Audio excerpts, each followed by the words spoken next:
తెలుగులో కొనసాగాలంటే 2వ నంబర్ నొక్కండి. మా పథకాల గురించి తెలుసుకోవాలంటే 3వ నంబర్ నొక్కండి. రా అని పిలిచావు కదా, వస్తున్నాన్రా.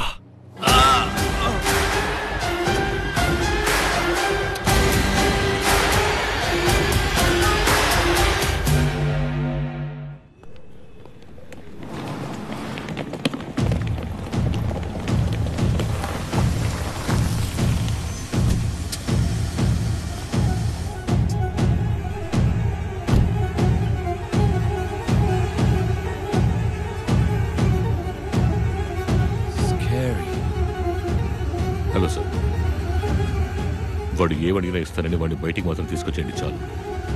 వాడేదో బాంబు దొరికిందన్నాడు, లోపలికి వెళ్ళడం సేఫేనా? Don't worry, sir. Central Minister has asked me to take care of you. If any problem, just help an Aravandi. We'll come inside. Please be careful, okay?